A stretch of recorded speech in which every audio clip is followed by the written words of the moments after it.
Baik, Bismillahirrahmanirrahim. Assalamualaikum warahmatullahi wabarakatuh. Apa kabar teman-teman sekalian?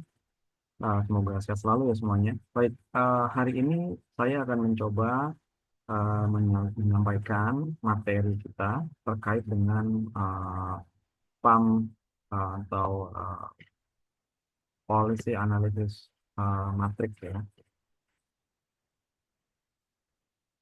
Pada kali ini saya akan mencoba menjelaskan uh, materi berupa social benefit atau biaya analisis ya. Social benefit cost gitu ya, atau biaya analisis sosial.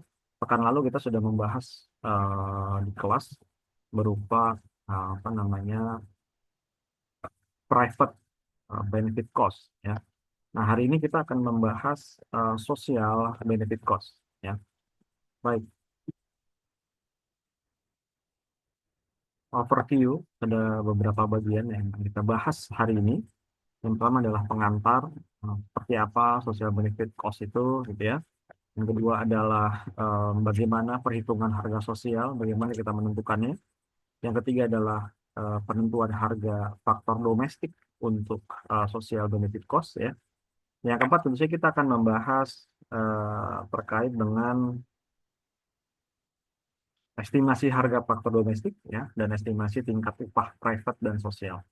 Dan yang kelima kita akan tentu saja akan membahas estimasi harga faktor domestik pertanian Indonesia dan kita akan mencoba melihat contoh perhitungan eh, keuntungan sosial. Ya.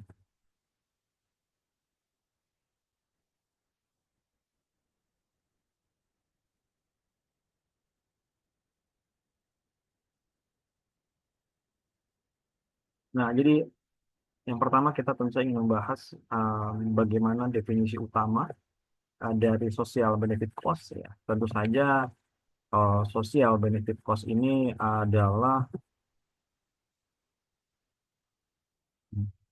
budget private ya, berupa pendapatan, biaya, dan keuntungan pada harga sosial. Artinya apa? Harga sosial itu adalah harga efisiensi, harga yang di sana tidak ada intervensi pemerintah. Ya, misalkan harga pupuk, ya, harga pupuk dia dengan adanya tambahan subsidi itu misalkan menjadi lebih murah 20.000 gitu ya, bisa jadi karena ada subsidi, namun harga internasional atau harga efisiensinya itu adalah bisa sampai 25.000 atau 30.000. Itu salah satu contoh ya. Jadi harga private adalah harga yang tidak dipengaruhi oleh intervensi pemerintah ya. Jadi harga efisien. Nah, baris kedua dari PAM ini tentu saja ada berupa mencerminkan ya harga yang menghasilkan alokasi sumber daya terbaik ya untuk pendapatan yang tentu saja optimal. Jadi keuntungan private ini tentu saja ada pendapatan gitu ya, ada biaya ya dan juga ada keuntungan. Kita bisa melihat H itu merupakan fungsi dari pendapatan dikurangi oleh biaya input dan biaya faktor. Ya. Baik, apa itu sebenarnya harga sosial?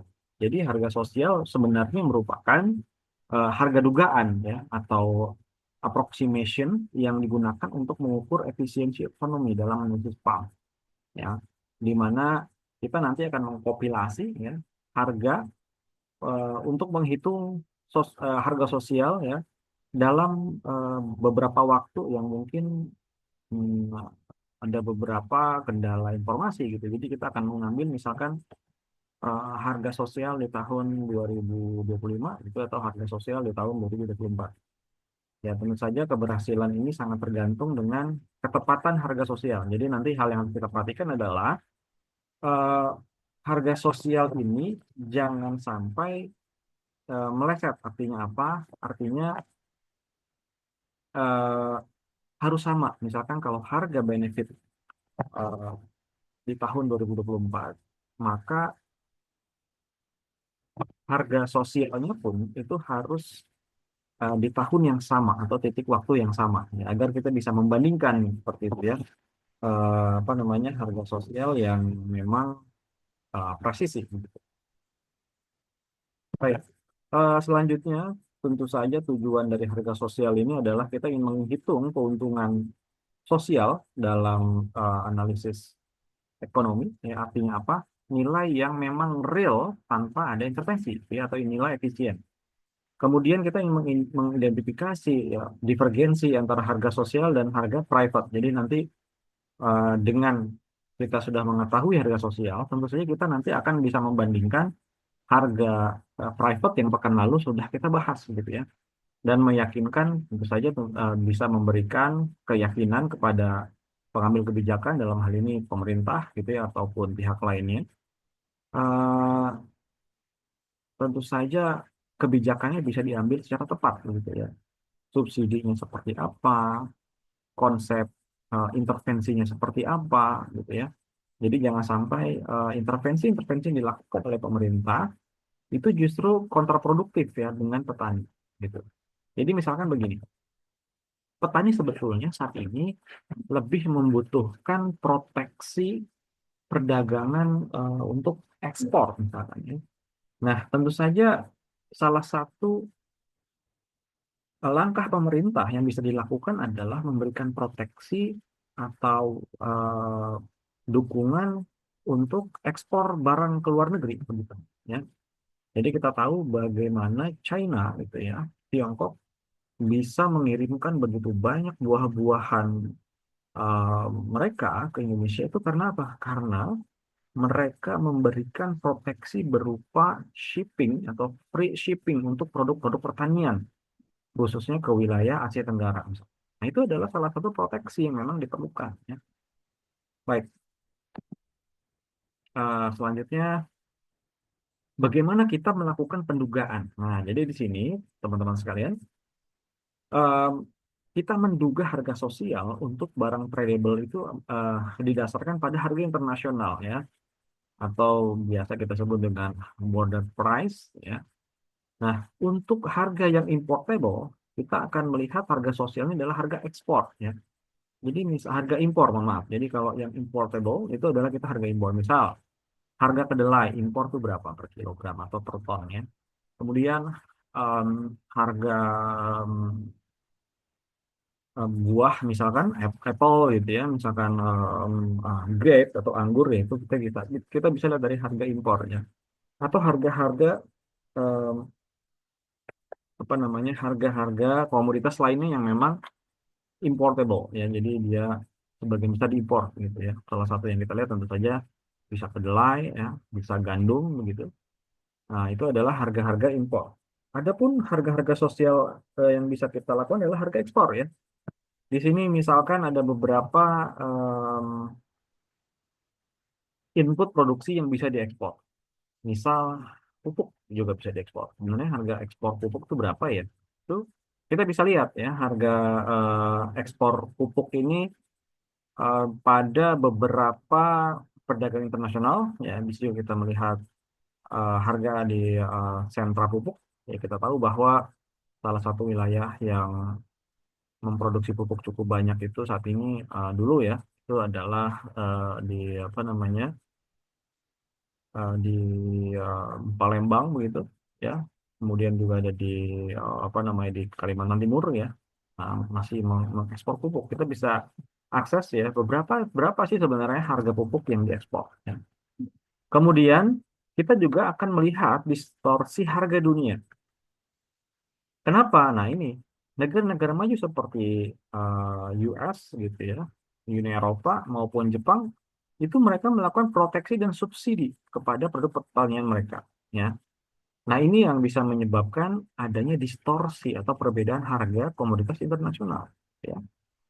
Nah harga dunia yang terdistorsi ini tentu merupakan salah satu dugaan. Ya, cara kita menduga em, dari harga sosial bagi Indonesia. Ya, jadi tentu saja Indonesia ini bisa mempengaruhi ya harga sosial itu bisa mempengaruhi pasar domestik ya. Jadi kita lihat harga-harga ini bukan pada apa ini. Jadi Indonesia ini hanya mempengaruhi pasar domestik artinya apa? Jadi harga-harga yang diproteksi oleh negara maju ini harga yang masuk ke Indonesia. Jadi kan sekarang kita tahu ya bahwa Donald Trump melakukan eh, proteksi perdagangan, ya.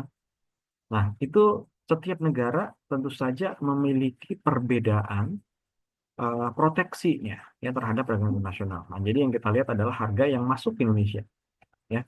Apakah itu harga importable ataupun harga yang exportable, ya.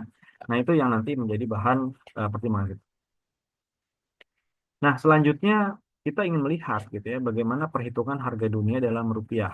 Nah, tentu saja konsep dasarnya harga dunia ini adalah eh, perbedaan, ya, ini adalah nilai tukar dalam dolar, ya. Jadi nanti teman-teman sekalian, yang perlu kita lihat adalah untuk harga internasional kita harus mengkalikan harga yang importable dan exportable itu adalah dengan tukar kurs dolar, ya. Jadi jangan lupa ya ditukar dengan kurs dolar seperti apa.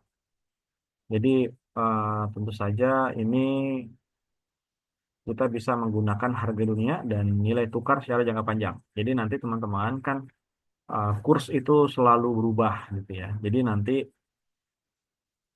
diambil pada satu titik gitu ya harga nilai kurs yang paling stabil gitu ya.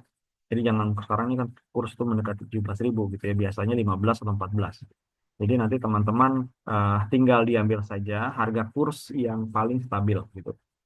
Nah, di mana saja sih sumber harga dunia? Yang pertama adalah statistik perdagangan internasional. Ya, nanti teman-teman bisa melihat di Comtrade ya, ini bisa tahu bagaimana harga perdagangan internasional. Juga bisa melihat pusat statistik dalam negeri setiap negara tetangga, ya kita bisa bandingkan. Ada lembaga internasional, IMF ya, World Bank, kemudian UN dan lainnya. Kita bisa lihat juga harga jika tidak tersedia, maka kita bisa duga secara tidak langsung dengan mempertimbangkan divergensi harga private dan sosial ya kalau tidak tersedia. Nah, faktornya apa saja yang perlu dipertimbangkan? Yang pertama adalah lokasi. Nah, jadi harga yang dibandingkan itu harus di tempat yang sama. Yang pertama, yang kedua adalah waktu. Ini harus sama nih, ya. Jadi yang pertama lokasi tadi. Jadi ini misal kita mengambil lokasinya di Indonesia, berapa sih sebenarnya harga di Indonesia harus dibandingkan gitu ya. Kemudian waktunya, misalkan waktunya titik tertentu di bulan Juni 2024 atau di bulan Januari 2025. Jadi harus sama ya. Kemudian kualitas produknya juga harus memiliki spesifikasi yang sama juga, ya. Jadi misalkan kita membandingkan beras, ya, ya beras yang kita bandingkan tentu saja harus jelas apakah beras premium ataukah beras medium seperti itu. Jadi harus jelas. Kalau kita salah membandingkan, misal di Indonesia untuk harga benefit cost-nya, ya kita menggunakan beras premium. Tetapi untuk social cost-nya kita gunakan beras medium. Nah, itu nanti bisa terjadi salah perhitungan ya. Nah, ini harus sama nih. Lokasinya di mana, waktunya kapan, dan kualitasnya juga harus sama nanti ketika kita melakukan analisis farm. Ya. Nah, selanjutnya kita melihat sebenarnya perhitungan harga eh, impor dan ekspor. Jadi, yang pertama adalah harga paritas impor. Nah, apa? Ini digunakan untuk barang substitusi impor. Ya, perhitungannya kita bisa menggunakan harga negara asal, ya, misal durian misalkan. Nah, negara asalnya dari mana? Dari Thailand. Kita bisa gunakan harga dari Thailand, ya. Kemudian misalkan ada membandingkan beras begitu, kita misalkan membandingkan beras yang berasal dari India begitu ya, kita bisa juga gunakan harga substitusi impor ya. Kemudian em, kita perlu menambahkan biaya cost insurance ya hingga pelabuhan domestik sebenarnya berapa gitu ya harga biaya perjalanan dari barang itu ya ini mesti kita temukan ya kemudian kita mesti mengkonversi ke rupiah dengan nilai tukar ya. Ya kemudian kita perlu menambahkan biaya transportasi dan handling dari pelabuhan ke pedagang besar ini sebenarnya berapa biaya transportasi ini teman-teman bisa lihat ya di beberapa web gitu ya yang menawarkan biaya transportasi untuk membawa suatu komoditas ya. Juga kita gunakan faktor konversi untuk mengubah dari produk ke bahan mentah, misal dari beras ke padi itu sebenarnya berapa konversinya. Kemudian juga perlu juga memasukkan biaya penggilingan dan penyusutan ya. Nah, Selanjutnya bagaimana aplikasi pada input yang tradable? Nah, ya. Oh, mohon maaf, ini kita bahas dulu yang paritas ekspor, ya. Nah, tentu saja paritas ekspor adalah barang yang masuk ke dalam pasar ekspor. Ya, kita mesti melihat harga di pasar pedagang besar di dalam negeri itu berapa, ya. Kemudian dikurangi biaya transportasi domestik ke pelabuhan ekspor itu berapa. Misal, teman-teman ada yang menganalisis tentang private dan social cost untuk padi dan beras. Nah, itu sumbernya dari mana? Misal kita mengambil sumber utamanya itu di Indramayu, ya salah satu sentra padi nasional. Berapa sih sebenarnya harga di pedagang besar di dalam negeri, ya? Dan berapa biaya transportasi, ya, ke pelabuhannya? Ya, kalau memang itu barangnya diekspor. Cuman saya kira kalau beras itu kita em, sebagian besar dikonsumsi untuk dalam negeri, ya. Mungkin itu teman-teman bisa lihat komoditas-komoditas lainnya yang memang itu exportable. Ya, jadi itu barang itu bisa diekspor, ya. Kemudian tentu saja nanti kita bisa lihat paritas, ya, ekspor, harga tes ekspor di pelabuhan. Jadi ini nanti kita bisa lihat berapa sih sebenarnya harga nilai jualnya gitu, ya, yang ada di pelabuhan. Baik. Kita ingin melihat juga bagaimana harga sosial untuk output yang non tradable, ya, dan perbedaan dengan output yang tradable, ya. Jadi yang tradable adalah harga sosial untuk barang yang tidak memiliki harga dunia. Nah, berbeda dengan barang tradable, ya. Jadi kalau private non tradable diambil dari tradable privat di tingkat petani begitu. Jadi bagaimana sih kita mengestimasinya? Yang pertama adalah dengan mengurangi divergensi. Bagaimana maksudnya? Jadi divergensi ini adalah em, apa perbedaan hmm, dari kebijakan dan yang kadang-kadang bisa menyebabkan kegagalan pasar. Jadi harga sosial ini diperoleh dengan mengkoreksi harga private dari pengaruh divergensi. Jadi perbedaan antara harga di pasar dengan harga yang pemerintah tetapkan, gitu. Jadi kita bisa menggunakan harga substitusi, misalkan jika divergensi ini sulit kita estimasi, maka harga substitusi dapat kita gunakan sebagai proksi harga sosial. Nah, jadi ada beberapa barang misalkan yang itu kita tidak bisa estimasi. Ya, misalkan input produksi apa ya, kalau dalam pertanian itu misalkan pestisida misalkan. Ada beberapa pestisida itu yang misalkan tidak bisa keestimasi. Maka nanti teman-teman bisa mencari harga substitusi dari pestisida yang dimaksud gitu, ya.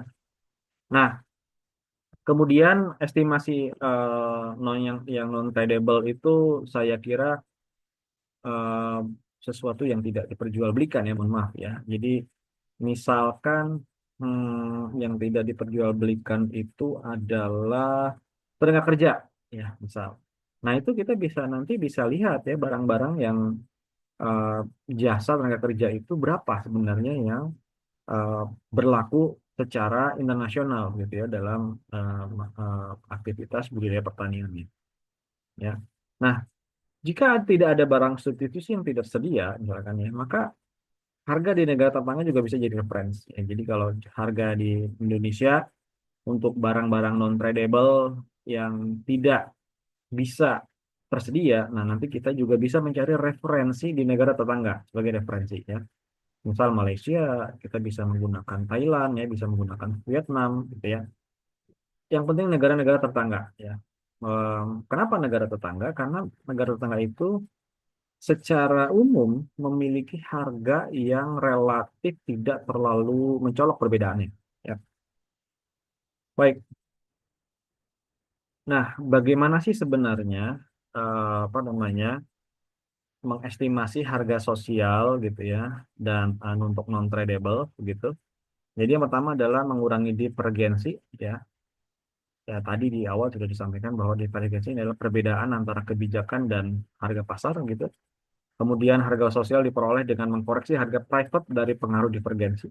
Kemudian kita bisa menggunakan harga substitusi, ya, dan bisa menggunakan referensi negara tetangga. Nah, Harga sosial ini tentu saja yang non tradable sulit diukur karena tidak mencakup dunia. Jadi tiga pendekatan tadi menjadi hal yang sangat penting, gitu ya. Misal di sini untuk paritas impor padi misalkan ya, berapa nilai insuransinya ya untuk 1 ton padi ya di sini dolar per ton gitu ya. Nilai tukar kita ini masih 9.000 ya. Ini buku buku em, analisis PAM ini dibuat ini masih di tahun 90-an atau 2000-an awal ya. Jadi harga rupiah ini masih di angka 9.000. Kemudian nilai tukar berapa ya misalkan kemudian faktor konversi beras itu berapa ya per kilogram per ton ya. Selanjutnya adalah biaya transportasi ke pedagang besar itu berapa per kilogramnya ya. Kemudian harga sebelum pengolahan itu berapa, harga konversi pengolahan berapa, dan ongkos penggilingan itu berapa.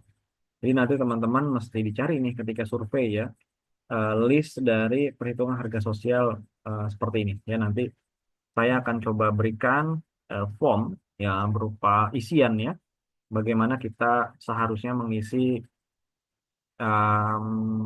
tabel analisis PAM gitu ya. Nah, ini contohnya adalah kerangka penyesuaian harga internasional ke harga tingkat petani ya. Jadi input non tradable yang tidak mempengaruhi dunia, misalkan ini adalah listrik, air dan layanan domestiknya. Jadi kan ini tidak ada harga dunianya nih ya. Jadi solusinya apa? Kita melakukan dekomposisi biaya produksi. Jadi prosedurnya adalah kita memisahkan biaya produksi itu menjadi dua, yaitu biaya input yang tradable yang bisa dijual dan ada harga internasionalnya, dan ada biaya faktor domestik, tenaga kerja, modal, dan lahan. Kemudian kita bisa mengalokasikan seluruh biaya ini antara non tradable ke tingkat kategori biaya di atas. Jadi kita lakukan dekomposisi ini baik untuk harga private maupun sosial ya.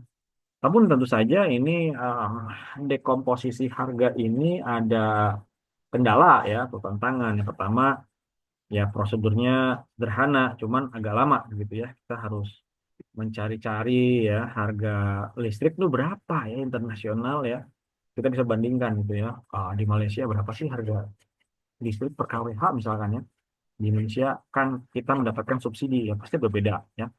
Harga air misalkan kalau di Indonesia itu berapa, kalau harga air di luar negeri itu berapa ya. Nah, eh, jadi ini contohnya adalah yang pertama harga konversi dengan nilai tukar resmi itu misal 9.000 ya. Kemudian kita perlu konversi dari kilogram ke ton. Jadi 1 ton sama dengan 1.000 kilogram. Jadi kalau kita gram apa rupiahkan, jadi ini harganya adalah 1.530 per kilogram ya.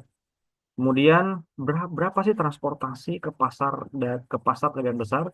Ternyata untuk beras itu biaya transportasinya kalau kita konversikan per gram itu sekitar 1.333 per kilogram ya.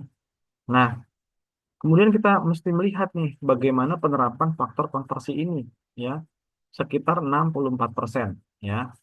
Kemudian eh, penggilingan gitu ya. Kalau dulu nih masih sangat murah ya, Rp50 per kilogram. Kalau sekarang rata-rata nih penggilingan padi itu berkisar 800 sampai 1.500 per kilogram. Jadi macam-macam. Nah, jadi rata-rata itu 1.000 per kilogram kalau sekarang ya. Sudah sangat jauh sekali nilainya ini. Jadi di sini kita bisa lihat FOB apa namanya di pedagang besar itu sekitar 1.014 kilogram ya. GKP itu gabah kering. Ya. Nah, ini apa namanya alur ya penyesuaian harga internasional ke harga tingkat petani gitu ya.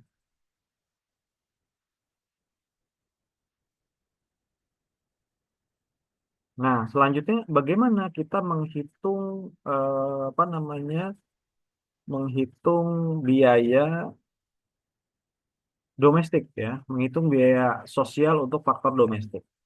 Jadi biaya sosial untuk domestik itu kita menghitung semua biaya faktor domestik. berapa upah, berapa tingkat bunga, berapa sewa lahan, ya.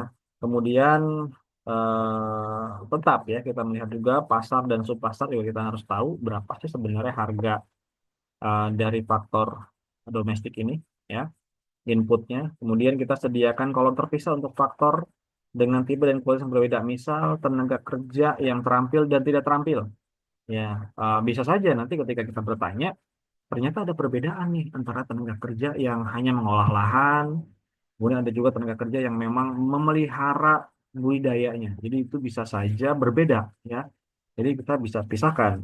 Tapi memang kalau memang komoditas yang nanti teman-teman analisis itu sama, nah ya udah kita tidak usah perlu repot-repot ya membuat perbedaan ini. Kemudian ada juga perbedaan dengan tradable input. Ya di sini kita bisa lihat eh, faktor domestik memang tidak memiliki harga internasional yang dapat digunakan sebagai opportunity cost. Jadi opportunity cost ini ditentukan oleh pasar dalam negeri itu sendiri, ya. Kemudian seperti tingkat upah, tingkat bunga dan sewa ini tentu sangat bergantung pada permintaan dan penawaran domestik, ya. Dan faktor domestik juga memang tidak sepenuhnya tradable secara internasional. Jadi nanti kita harus pintar-pintar memilih gitu ya faktor tradable mana yang memang memiliki harga internasional dan faktor tradable mana yang ada pasar internasional gitu.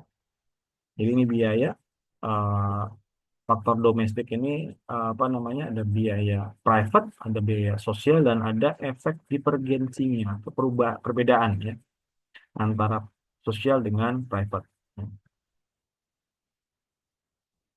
Nah, selanjutnya kita akan membahas pendekatan dalam mengkaji faktor domestik ya. Estimasi tentu saja harga sosial untuk faktor domestik ini eh, kenapa? Jadi biasanya karena memang tidak ada harga internasional. Jadi kita perlu menduga gitu ya.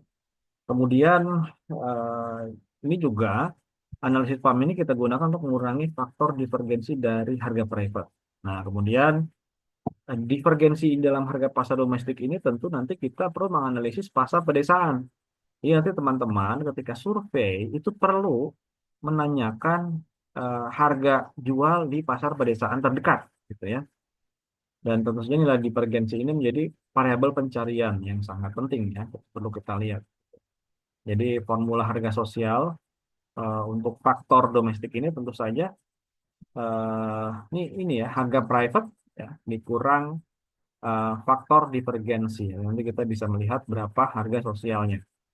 Jadi karena G ini harga private tidak bisa dihitung langsung dari harga internasional, maka nilai C ya dan K ini menjadi input penelitian, sedangkan G adalah hasilnya. Jadi kalau kita tidak tahu harga sosial, ya kita nanti kita bisa cari apa namanya, kita bisa putar begitu ya. Harga private-nya berapa sih yang pekan lalu kita bahas gitu ya dan apa namanya faktor divergensinya itu berapa gitu. Jadi ini caranya untuk melihat eh, harga sosial faktor domestik ya yang memang secara internasional tidak ada. Nah, selanjutnya kita membahas tentang penentuan harga faktor domestik ya. Tadi kan sebelumnya pendekatan ya. Yang kedua adalah penentuan. Bagaimana sih kita menentukannya? Tentu saja pertama adalah melihat bagaimana permintaan faktor domestik itu sendiri. Jadi permintaan faktor domestik ini bersifat derived demand atau permintaan turunan ya, di mana sebagian besar faktor produksi dibeli untuk digunakan dalam produksi barang dan jasa. Nah, ini dipengaruhi oleh beberapa hal, misalkan ya, bisa jadi harga faktor itu sendiri, harga output yang dihasilkan, dan produktivitas faktor produksi. Nah, tentu saja faktor ini ya hanya dibeli jika menghasilkan keuntungan begitu ya. Dan tentu saja harga faktor yang mahal ini bisa menurunkan permintaan. Ya, itu dari sisi permintaan faktor domestik ya. Nah, kedua adalah penawaran faktor domestik ya. Penawaran ini ditentukan oleh keputusan individu pemilik faktor produksi. Jadi ada beberapa faktor yang mempengaruhi penawaran. Yang pertama adalah trade off antara bekerja dan waktu luang, khususnya untuk tenaga kerja. Ini berapa ini jadinya ya? Misalkan Kalau waktu luangnya sedikit, biasanya tenaga kerja ini akan mahal gitu ya. Tapi kalau si tenaga kerja ini waktunya luang, mereka biasanya harganya akan lebih murah begitu ya. Nah, kemudian tingkat bunga juga menentukan jumlah tabungan dan pinjaman modal gitu ya. Kemudian berapa sih eh, tingkat sewa lahan? Nah, ini juga mesti kita tanya per hektar berapa, per 100 meter berapa gitu ya. Nanti kita perlu konversikan gitu ya ke angka hektar ya. Nah, semakin tinggi harga faktor, tentu saja semakin banyak faktor yang ditawarkan ya. Ini jadi kebalikan gitu ya. Jadi kalau semakin tinggi harga gaji misalkan, ya tentu faktornya akan banyak nih penawarannya gitu ya. Nah, yang ketiga ini adalah keseimbangan pasar faktor ya. Tentu saja tentukan antara interaksi antara permintaan dan penawaran. Jadi keseimbangan ini em, akan terjadi saat jumlah faktor yang ditawarkan sama dengan faktor yang diminta gitu ya. Jadi em, harga faktor tentu saja akan efisien jika pasar ini bisa berjalan dengan baik sesuai dengan sama ya antara penawaran dan permintaan. Nah, jadi biasanya begini, ketika musim eh, nandur gitu ya, kalau musim nandur beras itu kan nandur ya. Kalau misalkan musim tanam lah gitu ya, biasanya ketika musim tanam itu harga faktor itu akan cenderung mengalami peningkatan ya. Kenapa? Karena em, semakin banyak permintaan faktor domestik, gitu ya. Akhirnya apa?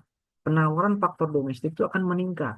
Ya, jadi biasanya harga buruh itu ketika di musim tanam awal mu as awal em, awal produk apa budidaya petani itu akan lebih tinggi daripada saat-saat pengelolaan gitu ya. Ya maintenance lahan begitu ya. Biasanya lebih mahal.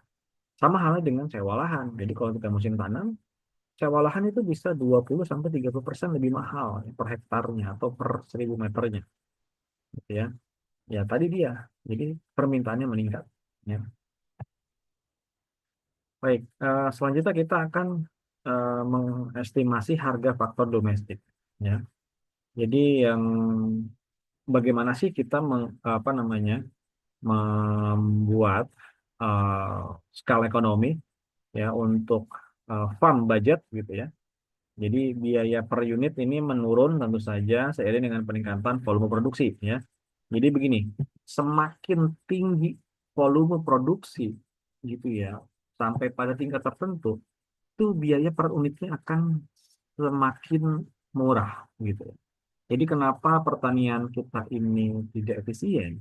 Karena memang sebagian besar petani itu memiliki lahan di bawah 500 meter gitu ya. Jadi di bawah setengah hektar. Rata-rata itu kan kita hanya 0,2 ya sampai 0,3 hektar per individu petani ya. Akibatnya apa? Tadi nih ya, economic of size gitu ya, itu rendah gitu ya. Nah, ini tentu saja ada pengaruh besar terhadap efisiensi transportasi dan pengolahan.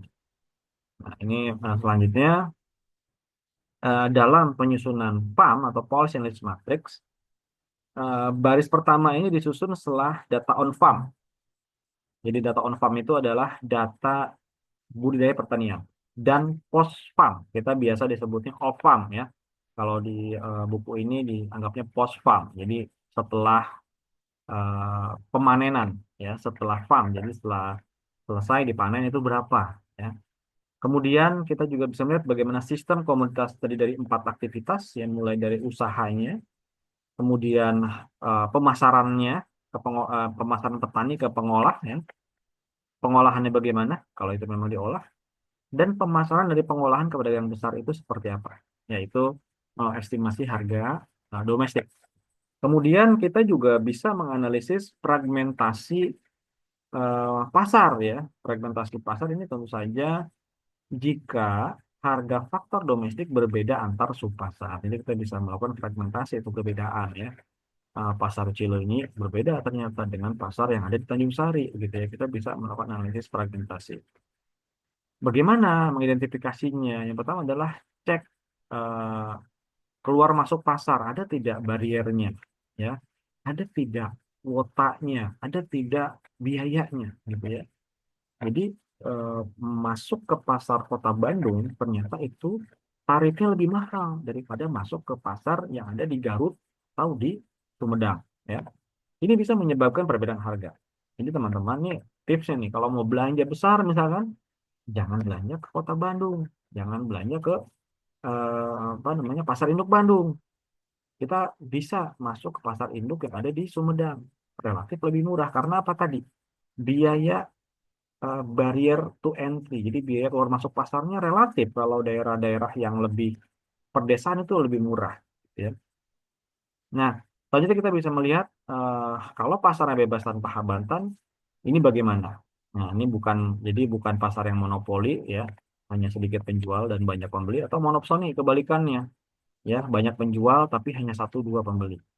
Nah, jika ada perbedaan harga tanpa hambatan pasar, di sini akan muncul adanya distorsi kebijakan. Nah, ini jadi penyebab utamanya, ya. Nah, tentu saja harga sosial ini bisa mencerminkan efisiensi penggunaan faktor produksi, ya. Nanti diperlukan analisis mendalam terkait kegagalan pasar dan kebijakan pemerintah, begitu. Dan hasil estimasinya bisa kita gunakan untuk rekomendasi kebijakan pertanian yang tidak efisien, ya. Jadi terlalu banyak subsidi, terlalu banyak intervensi, harganya meningkat, akhirnya ini tidak efisien. Nanti kita akan lihat ya bagaimana menghitung penyebab fragmentasi ini untuk harga sosial, ya.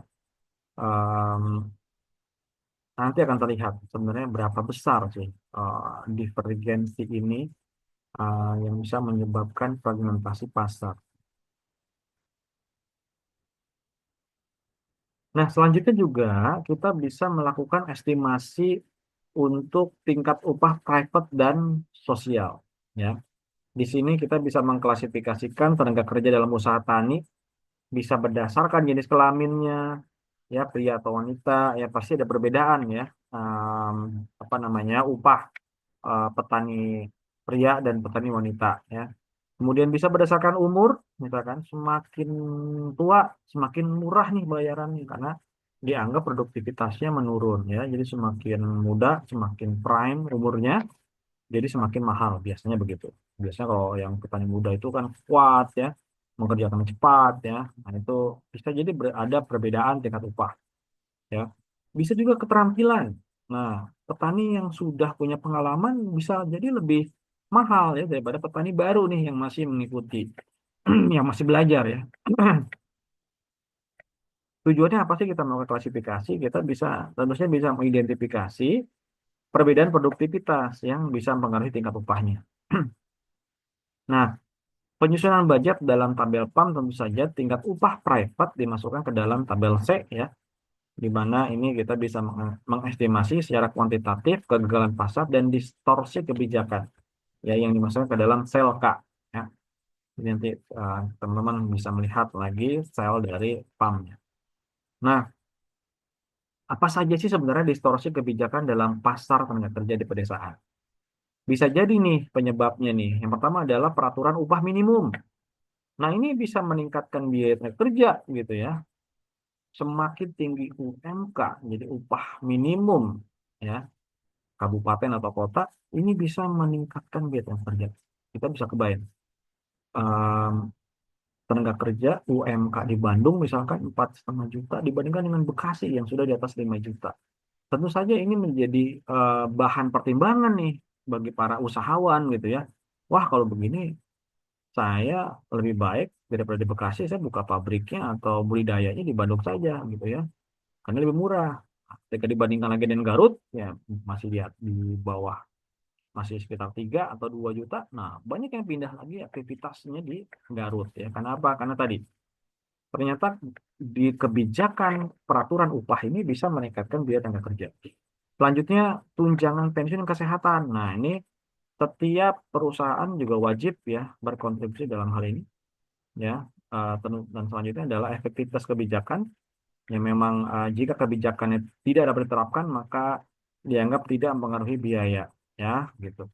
Nah, kegagalan lainnya dalam apa namanya tenaga kerja adalah munculnya pasar monopoli atau oligopsoni. Monopsoni atau oligopsoni. Jadi ada beberapa perusahaan berkolusi nih menekan upah, ya. Ini terjadi ya pada perusahaan-perusahaan besar yang berkongsi gitu ya. Nah, misalkan nih perusahaan ini yang terbukti nih ya, Honda motor ya misalkan yang motor tuh ada Honda, ada Yamaha, Suzuki, ternyata mereka melakukan monopsoni dan oligopsoni. Mereka berkolusi menekan upah tenaga kerja. Ya. Nah, ini tentu saja ada kekuatan serikat buruh nih, ya, yang tentu saja bisa meningkatkan tekanan pada penaikan upah. Nah, indikatornya, jika pasarnya itu efektif, maka buruh ini akan relatif mudah untuk keluar masuk pasar, gitu ya. Kenapa? Karena efektif dan efisien. Nah, kalau misalkan kita sulit masuk kerja, kemudian susah juga keluarnya. Nah, ini dianggap sebagai pasar yang tidak efektif. Ya. Kita ingat ya, bagaimana apa tuh human trafficking ya. Kemarin agak panas tuh ya, human trafficking dari apa tuh bisnis judi online di Kamboja yang banyak membawa tenaga kerja di Indonesia gitu ya. Nah, ini penting gitu ya. Bisa jadi bahan diskusi nanti ya di akhir.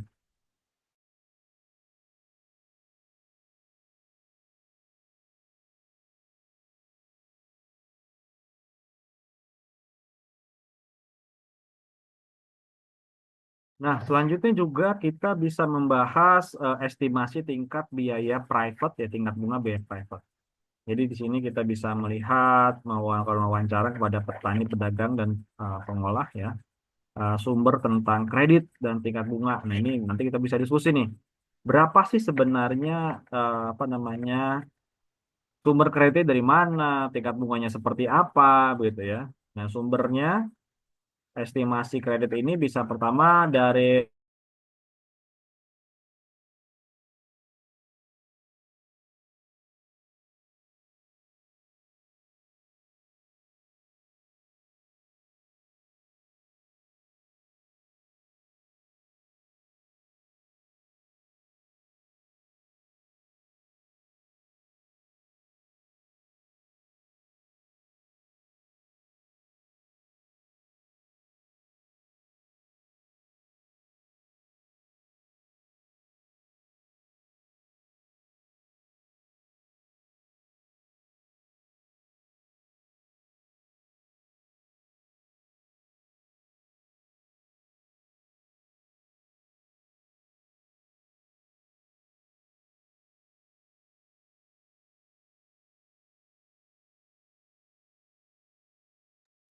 baik, kita lanjutkan ya. Baik. Jadi bagaimana sumber kredit dan estimasi tingkat bunga? Yang pertama kita bisa melihat bagaimana tabungan keluarga ya. Berapa besar sih tingkat saving dari keluarga gitu ya. Kemudian kita juga bisa tanyakan nanti bisa mengidentifikasi sumber modal utama ya. Kemudian bagaimana opportunity cost bunga tabungan yang hilang. Kemudian juga ada lembaga kredit perkreditan formal gitu. Bisa juga kita cari dari bank pemerintah, bank komersil maupun lembaga keuangan lainnya. Kalau di desa biasanya suka ada BMT ya, Baitul Mal ya, koperasi ya, koperasi syariah ya bisa kita tanyakan juga. Ya. Selanjutnya tingkat bunga moderat ya juga yang memerlukan agunan besar ya, kemudian ada kredit dari pemilik kios, toko maupun pedagang nih. Nanti ada juga nih. Jadi desa sering kita temukan kredit dari pemilik kios atau pedagang ya. Jadi biasanya petani ini kalau susah mencari pinjaman dia minjam ke pedagangnya nih ya. Pemilik kios ya biasanya begitu. Kemudian juga bisa dari eh, apa variasi harga kredit itu juga bervariasi gitu ya antar musim ya. Bisa jadi musim tanam pertama yang itu di bulan Januari atau Februari begitu. Nah, itu bisa berbeda dengan musim tanam kedua di bulan Juli begitu ya. Karena apa? Karena faktor cuaca ya. Kalau Februari terlalu banyak air nih, beberapa komoditas tidak cocok ya. Biasanya lebih murah gitu ya bunganya. Tapi ketika di musim panas untuk komoditas-komoditas tertentu yang memang memerlukan cuaca yang panas, kering itu bisa jadi lebih meningkat ya.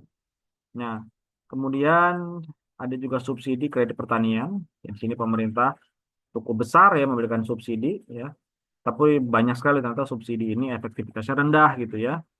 Tingkat pengembaliannya banyak yang mandek begitu ya, dan masalah-masalah lainnya. Nah, selanjutnya ada klasifikasi biaya modal dalam PAM, ya bisa berupa modal kerja, ya, biaya produksi bisa tunai, seperti input untuk input pertanian, ya, upah tenaga kerja dan penyimpanan dalam 1 tahun produksi. Juga ada modal investasi, ya, ini untuk pengeluaran aset yang beri manfaat lebih dari 1 tahun, ya. Kemudian ada juga kegagalan pasar finance di negara berkembang. Kenapa? Karena kurangnya lembaga keuangan di pedesaan. Kita tahu bahwa masih banyak desa-desa yang sulit mencari nih ya lembaga keuangan di pedesa. Jadi mereka harus datang ke kota begitu ya untuk mencari sumber keuangan ya. Kemudian tingkat bunga private juga tidak selalu mencerminkan tingkat bunga sosial. Jadi bisa berubah ya, bisa berbeda nih antara private dengan tingkat bunga sosial ya. Kemudian ada juga distorsi seperti subsidi atau suku bunga tinggi bisa berpengaruh pada pasar kredit. Ya. Tentu saja estimasi bunga sosial ini sulit ya mengukur divergensi akibat kegagalan pasar tadi ya. Kemudian pendekatannya kita bisa menggunakan tingkat pengembalian investasi ya, dan juga bisa menggunakan pengalaman negara lain nih dengan tingkat pembangunan yang serupa. Jadi kita bisa lihat misalkan tingkat bunga di Malaysia berapa ya, tingkat bunga di Vietnam itu berapa. Itu bisa kita jadikan sebagai bahan pertimbangan. Baik, selanjutnya kita membahas estimasi harga sewa lahan untuk sosial. Ya, kita di sini bisa lihat penggunaan lahan oleh petani. Misalkan petani memilih berdasarkan komoditasnya, ya. Jadi em, misalkan mereka mau menanam tanaman pangan atau tanaman hortikultur gitu ya, itu akan menjadi faktor pertimbangan. Nah, pendekatannya apa dalam menentukan harga sosial lahan? Yang pertama adalah identifikasi komoditas alternatif terbaik, misal tebu dan kedelai ini berbeda ya. Kemudian melakukan PAM untuk komoditas tersebut ya. Nah, pendekatan kedua adalah meredefinisi keuntungan dengan memasukkan pendapatan untuk lahan ya. Jadi return to management and land, dan biaya lahan dikeluarkan dari perhitungan harga private maupun harga sosial. Berapa sih harga private ya? Itu berapa harga sosial nih? Secara generally misalkan ya. Kemudian ada tantangan tentu saja ya untuk harga estimasi lahan ini. Yang pertama, sulit menentukan komoditas alternatif yang terbaik. Ya, bisa jadi petani mengalami kesulitan nih. Komoditas apa sih yang paling cocok di daerahnya, gitu ya, dengan kondisi iklim, dengan kondisi pasar saat ini, begitu ya. Kita sering menghadapi kegagalan pasar untuk beberapa komoditas hortikultur, misalkan cabai, bawang, gitu ya, itu harganya sangat sangat berbeda. Kemudian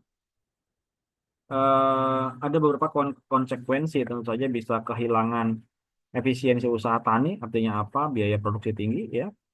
Kemudian sumber daya yang digunakan juga bisa jadi tidak optimal. Karena apa? Karena kegagalan salah memilih komoditas. Ini juga bisa menyebabkan biaya pemanfaatan yang tidak optimal.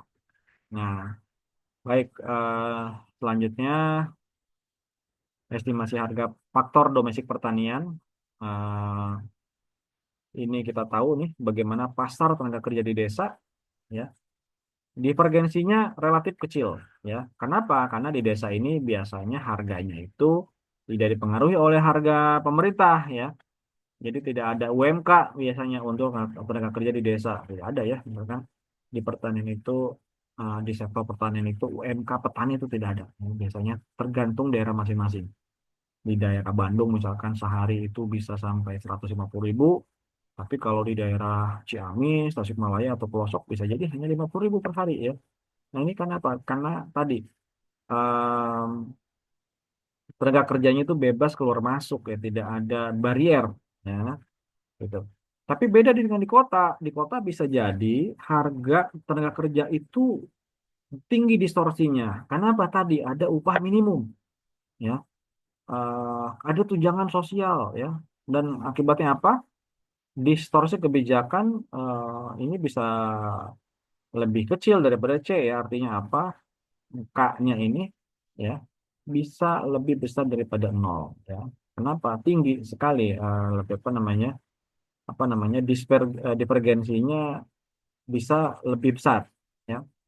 Nah, bagaimana estimasi harga sosial untuk lahan dan modal? Nah, ini kita lihat bagaimana dari sisi investasinya bagaimana ya, tingkat bunga sosial itu 10% per tahun itu seperti apa. Yang juga kita bisa lihat apa namanya pengalaman negara yang lain ya. Kemudian bagaimana modal kerja. Nah, lahan pertanian itu seperti apa? Ini kita bisa mengestimasi ya. Nah, terakhir jika tidak memungkinkan, biaya lahan bisa dikeluarkan dari perhitungan private dan sosial. Ini kalau biaya lahannya agak sulit, ya kita bisa saja ya dua-duanya kita hilangkan, baik dari sisi private maupun dari sisi sosial ya. Karena apa? Karena bisa jadi agak kesulitan gitu ya, nanti kita akan menghadapi kesulitan. Baik. Ini contoh perhitungannya untuk keuntungan sosial. Jadi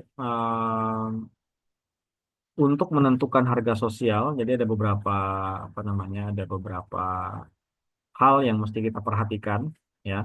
Tentu saja dalam menentukan harga sosial ada beberapa tantangan. Jadi ada sosial untuk input dan output.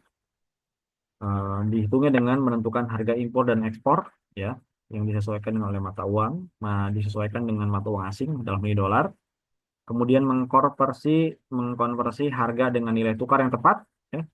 Kemudian menghitung harga pada tingkat petani dan mengkonversikan penyesuaian harga yang dijelaskan ya. Nah, selanjutnya bagaimana perhitungannya? Nanti saya akan berikan ini beberapa perhitungannya nanti ya selanjutnya. Kemudian keuntungan sosial. Jadi ini bisa jadi 45% ya dari pendapatan sosial ya rata-rata ya. Kemudian di sini kita bisa melihat contohnya social benefit cost ratio itu 1,8 ya. Jadi keuntungan dengan modalnya, jadi keuntungan bisa dapat 5,7 juta dari modal 3,1 juta, jadi sekitar um, 1,8. Nah, ini tentu saja usaha tani pada varietas unggul bisa memberikan keuntungan sosial yang signifikan ya. Misal sekarang yang lagi bagus ini untuk komoditas hortikultur adalah kita bisa menanam brokoli itu cukup bagus harganya. Kemudian ada beberapa komoditas cabai gitu ya yang relatif harganya cukup baik dan eh, cukup memberikan nilai benefit yang bagus untuk petani. Nah, ini jadi yang pertama adalah harga sosial tabel 42 ya, misalkan ini eh, apa namanya yang tradable begitu. Kemudian yang non tradable ya, faktor adalah yang non tradable ya. Nah, ini nanti kita teman-teman akan sesuaikan kebutuhannya sesuai dengan komoditas masing-masing gitu ya. Ini inputnya berapa, jenis inputnya berapa, nilainya berapa ya. Harga sosial dan sosial budget di sini ya. Nanti kita bisa bandingkan gitu ya harganya. Kalau di sini itu berapa rupiah misalkan, eh, kemudian kita konversikan ke hektar ya. Itu nanti akan keluar nilainya ya. Baik, ya terima kasih. Nanti saya di akhir kuliah ini setelah kita membahas social cost, nanti kita akan tahun minggu depan kita akan bahas tentang divergensi. Setelah itu kita akan menyusun praktek ya, menyusun PAM-nya. Jadi saya akan arahkan teman-teman untuk bisa menyusun analisis PAM gitu ya sebelum ke lapang gitu ya. Jadi nanti harapannya kita bisa mengaplikasikan analisis PAM ini untuk mini riset di akhir kuliah nanti. Ya, baik teman-teman, itu mungkin kuliah kita hari ini ya. Kurang lebih mohon maaf. Terima kasih. Assalamualaikum warahmatullahi wabarakatuh.